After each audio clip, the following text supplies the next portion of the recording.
Σήμερα ίσως 3 βαθμούς πρέπει να πάρει ο Αργοτέλης. Το έχει πενάτη το όφι, δεν ήταν πενάτη, το δώσει πενάτη. Τελευταίο λεπτό το έχει πενάτη, εγώ δεν δώσουμε πενάτη το διαιτητής. Πώς γίνει αυτό.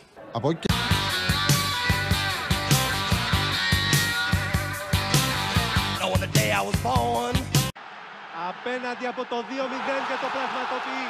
Το πρώτο είναι να μένουν το κατηγορία Αργοτέλης. Γιατί αν μένουν κατηγορία του Αργοτέλης, του διακοπές θα κάνουμε καλοκαίρι, θα είναι καλό για όλοι οι παίκτες και όλοι το κοινοβούλιο. Αυτό είναι το πιο σημαντικό για ομάδα τώρα, θα μένουν το κατηγορία πρώτο.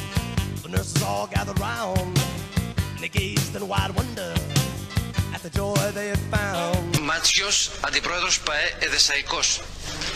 Κύριε Μάτσιο, ισχυρίζεται η Καλαμαριά ότι είχε την καλή διάθεση με το πρόβλημα που προέκυψε και με την παρουσία ενός επόπτη να γίνει.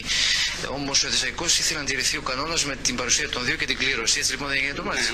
Ναι. Εμείς γιατί κοίταξε στην αρχή ούτε και κοιτάξτε αυτοί δεν ήθελαν να ακούς για να γίνει αυτό το παιχνίδι. Αλλά ύστερα μόλις όπως είπαμε ότι αυτό εμείς δεν θέλαμε, αυτοί είπανε όχι λέει θέλουμε να γίνει. Και εμείς μετά είπαμε όχι λέμε δεν θα γίνει, θα κάνει γίνει αυτό πάλι. Νέος διαιτητής για να οριστεί για να αυτό ξαναγίνει πάλι το παιχνίδι. Δεν έπρεπε να υποχωρήσετε και οι δύο δεδομένου ότι δεν σας επιτρέπουν και οι αγωνιστικές, υπάρχει και το κύπελο, όλα αυτά.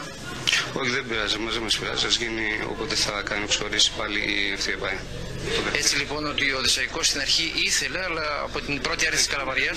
Ναι, μπράβο. Ύστερα ακούς μόλις είπανε κοιτάξτε αυτοί ότι όχι, δεν θέλαμε για να γίνει το παιχνίδι. Και εμείς ύστερα είπαμε εντάξει, δεν θέλουμε κι εμείς. Και αυτοί ύστερα μετά εμείς αφού είπαμε αυτό θέλουμε, είπαμε δεν θέλουμε και εμείς το αλλάξαμε. Και λέμε εντάξει, λέμε ούτε και εμείς θέλουμε. Και μετά είπαν αυτοί πάλι ότι ξέρετε, εμείς θέλουμε να γίνει. Εμείς όμως μετά δεν δεχτήκαμε μετά από όλα αυτά και είπαμε να γίνει μετά το παιχνίδι. Όποτε το κάνει ο Ψωρής και πάει. Αυτό ακριβώς, τίποτα. The head nurse spoke up, said leave this one alone.